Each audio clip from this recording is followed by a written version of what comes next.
It's another good morning from Veneta, Oklahoma, where we spent the night. Found out we are in Cherokee. We are now in the Cherokee Nation, and there's a Cherokee Welcome and Cultural Center about 3/10 of a mile from the hotel. So as soon as we pack up and leave here, that's where we're going. You know, one of those unexpected side trips on Route 66 that you don't know about till you get out on the road and see stuff. Well, I saw it, so I thought it would be interesting to go and learn about the Cherokee Nation because I know absolutely nothing about the indigenous tribes to this area. Especially after she saw the Trail of Tears Yes. campsite yesterday, which is still stunning that something like that happened, and you come back today and it's just this beautiful serene pasture with, you know, goose families and baby goose, you know, baby geese chewing on the grass. And, you know, one of the things that really my second trip on Route 66 is emphasizing to me is we think of these historical places as being static, you know. Now you're going to sit there and say, well, duh, you know, 2,400 miles of static Route 66 roadside, that doesn't make sense in this world. And part of you knows that in the back of your mind, but until you have like memories from 3 years ago, and then you come back and see how much has been growing and developing, and some of the stuff is good, like all the, you know, growth in gearhead curios, but then, you know, housing developments and these crappy, you know, yuppie emesis, you know, vinyl sided housing developments going up. You know, it's a mixed bag, and you realize, yeah, really nothing is static, you know, which I'm sure the battlefield preservationists know all too well. But it's just a little saddening to, you know, see the effects of it with your own eyes and just realize, you know, these schmucks have absolutely no appreciation for what's here. They're just looking at it as, hey, let's knock down that old building and we can build, you know, 150 more housing units, single family homes to sell. So, but again, that's why we're doing 66, is to, you know, have memories of what was there. So we're going to be heading out and we'll show you the all the stuff we're going to see. The Will Rogers Museum is on today's agenda.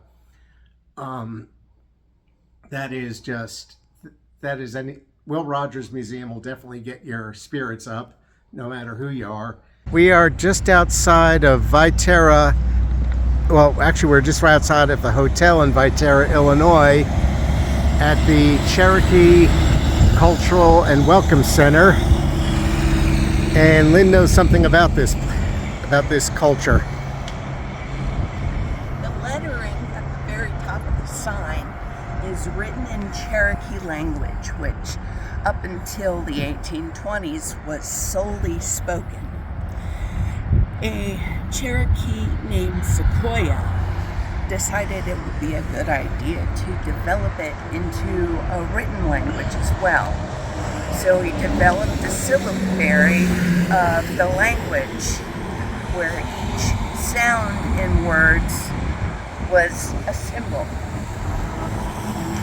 They actually developed literacy in the language of Cherokee faster than in the white settlers' own language for white settlers.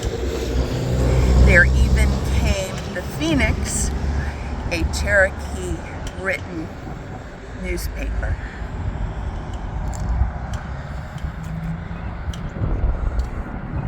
Yeah, it is amazing the amount of stuff that she remembers that she can just pull out instantly into a conversation. And the easy stuff that I forget, like the names of my own nieces. Sorry. It's okay.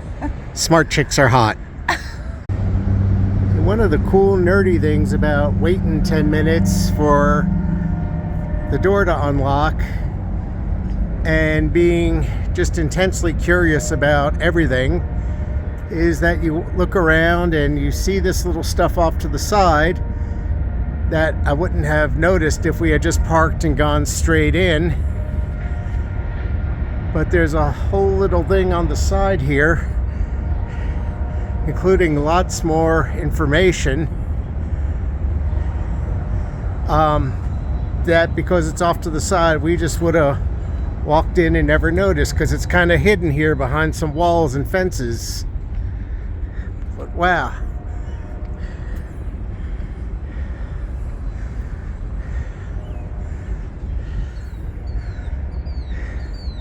I am not exactly sure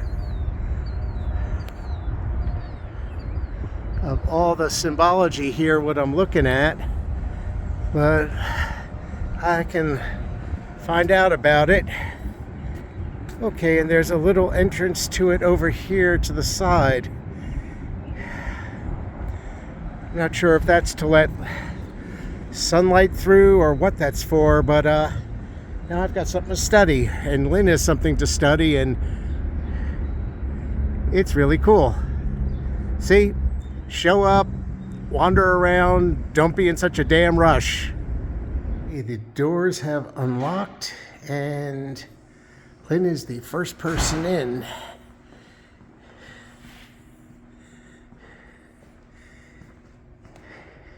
And she is quickly pointing out the word, what is that word? Matrilineal. I have trouble saying that. I'm Scottish. So,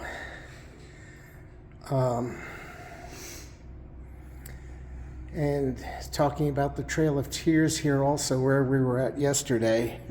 So this should be fascinating. So remember when we were driving up here and Lynn saw the sign on the road that says we are now in the Cherokee Nation? Well, here is the story of Veneta, Oklahoma, and how it actually got to be a city, because people had their eyes open and could read the writing on the wall and take steps to mitigate what was coming and turn it to their advantage. And to me, this pretty much sums it up, why Anna Mitchell is so prominent. She just doesn't teach the techniques, she teaches the culture behind it that gave rise to those techniques. So you'll understand and appreciate actually why you're doing what you're doing. And there's information about Route 66 as it passes through, actually it transects the Cherokee Nation. And because I do better with pictures to understand stuff, that's Oklahoma. The gray part is the Cherokee Nation. And you can see where we're going this morning. Miami, Veneta. We're going to be going through Chelsea and Claremore and Catoosa. And for those of you who remember Virginia Beach, establishment called the Jewish Mother, where you could write on the wall, they've got something similar here, where you can sign the wall with where you're from. Okay, and Lynn has obtained the marker from the desk, and she is signing her name.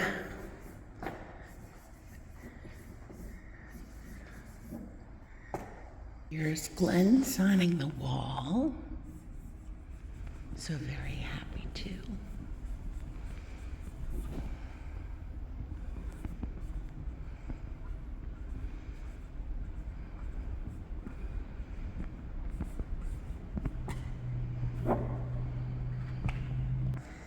We've got more information on Route 66 coming through Oklahoma and how it became the Great Mother Road after the Dust Bowl.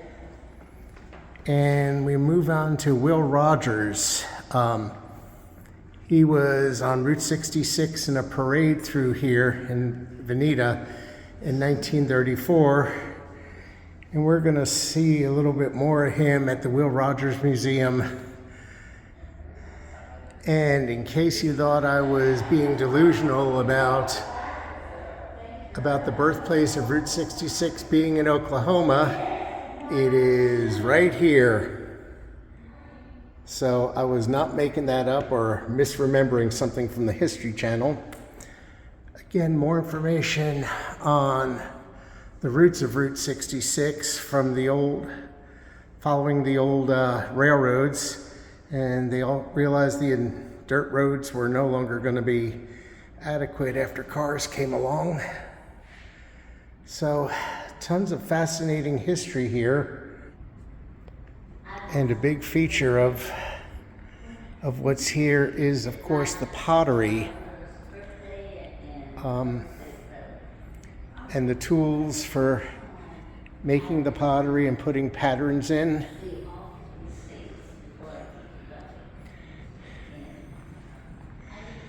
And I'm looking at all this, and this was all done by hand. You know, nothing modern. So just get really lost and amazed if you stop here. And a century of Route 66 and the Cherokee Nation, Path of Resilience. That about sums it up. And of course,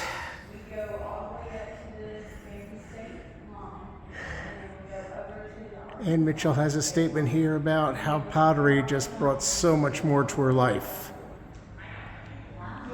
And you find your thing in life, and you embrace it wholeheartedly, and step back and be amazed what happens. Okay, we are in Oklahoma, just outside of Miami, Oklahoma, so we had to backtrack a little bit. Is this section of Route 66. It's the only remaining 9-foot section of the original pavement of the old Route 66 system. This road was taken out of the official alignments in 1937, but it's still here and is now on the Register of Historic Places. So we're going to drive a little bit away down it, but as you can see, apparently they have endeavored to keep this in the original condition and not improve it. So let's go see what's down there. Now, if it had not been raining a lot recently, the car would be totally covered with dust for doing this. And this does come out on the other end, close to Miami, Oklahoma. So I don't know how far we're going to be able to proceed down here, but I'm guessing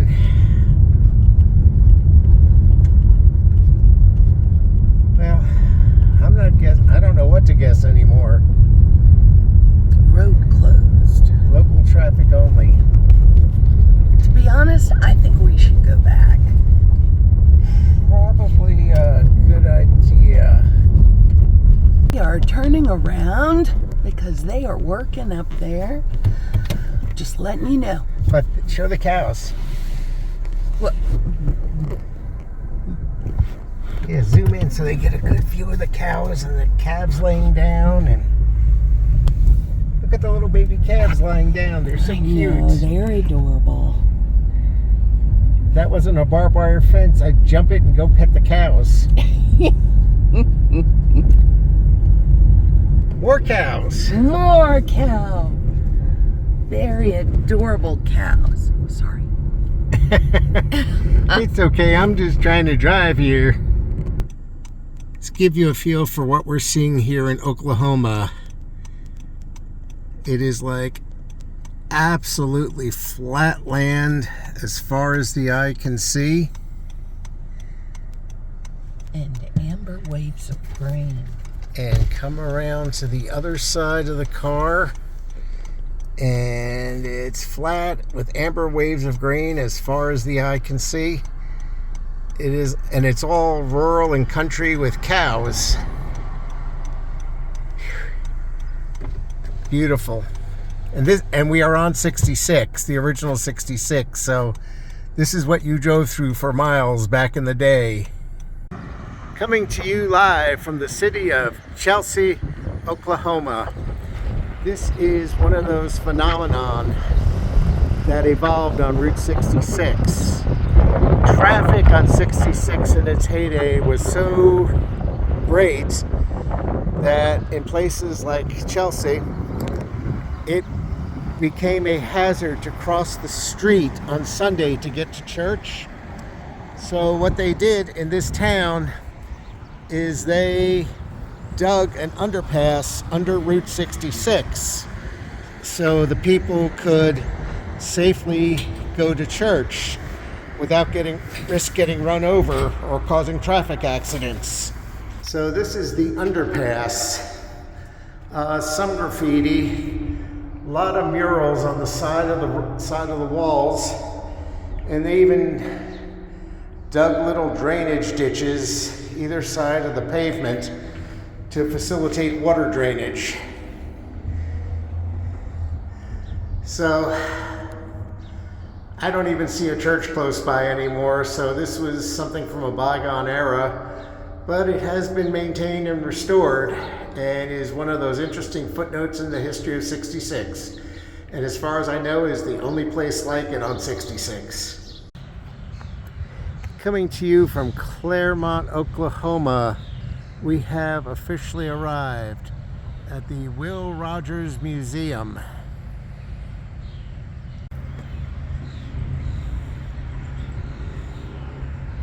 Will Rogers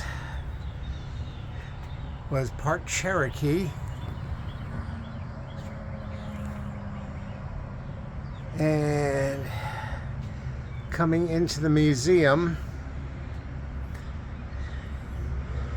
is this honor bestowed by the Cherokee Nation on his 60th anniversary, the 67th birthday, November 4th, 1946. Over his life and the course of his travels, Will had amassed a collection of many different kinds of saddles. We just saw one from Chile. This is one from Nicaragua. Here's more of a traditional Western saddle, which Lynn still says is cheating because it should be English. And a Charos saddle.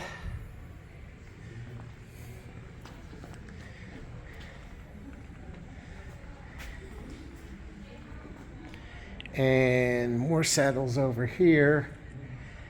And you don't realize, again, he even has a Mongolian saddle. Can you believe that? Wow. And this is one from Ecuador. It's more than just throwing a saddle on a horse, isn't it? I said you never learn this stuff if you just sit at home.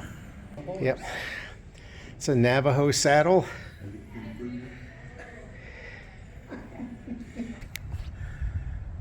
Another view of the Will Rogers Museum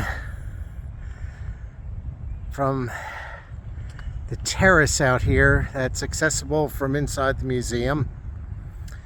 This is where Will Rogers is interred. He died in Alaska in a plane crash, and his wife had wanted his body brought back to Oklahoma. So this was added to the museum, and his remains were brought here and interred on the grounds. Taking a roadside stop in Catoosa, Oklahoma. This is all brand new for the centennial.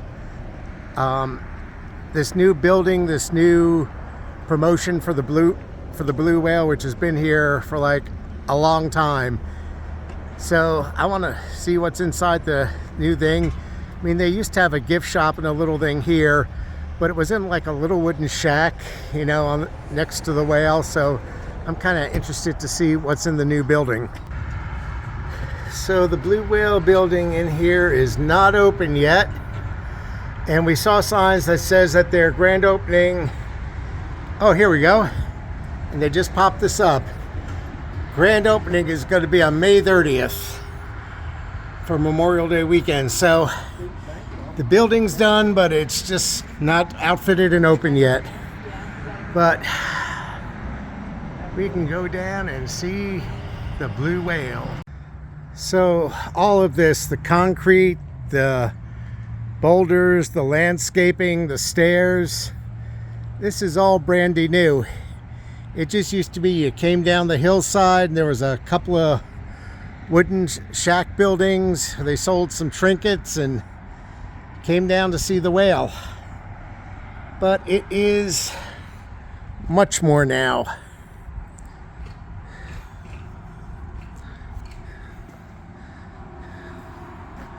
So walking along inside the whale. Yep, they got used to be little slides that kids could go sliding. Oh, and there's a bird's nest up here. There we go. And come out the back of the whale. And there's a ladder for you could climb out while you were swimming. So I do not remember how much of this is new and repurposed. But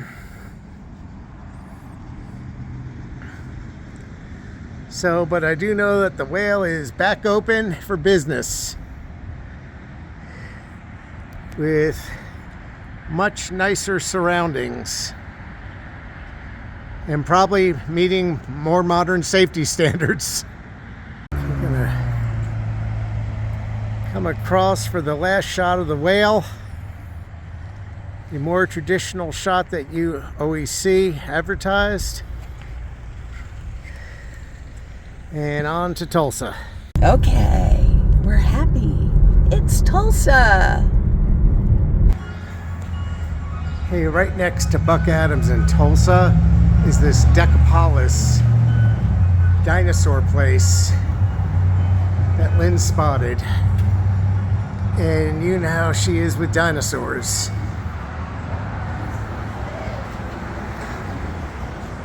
So we're gonna look at some of this stuff too. This is just a really, really, really fun place. Have all kinds of exotic and fun things, including a Darth Vader and a Stormtrooper. More dinosaurs, multiple levels, so enjoy yourself if you come here. So if you're in this section of Tulsa, this store is a definite 2 thumbs up from Glenn and Lynn. If you're one of our friends, you're gonna love it. Trust me, it's worth a stop. And now we are coming to Buck's Cosmic Curios on Route 66. Another classic giant and assorted other eccentricities. And Buck Adams is an official roadside attraction on 66. It is an institution unto itself. And on the other side of the building is another giant at Buck Adams.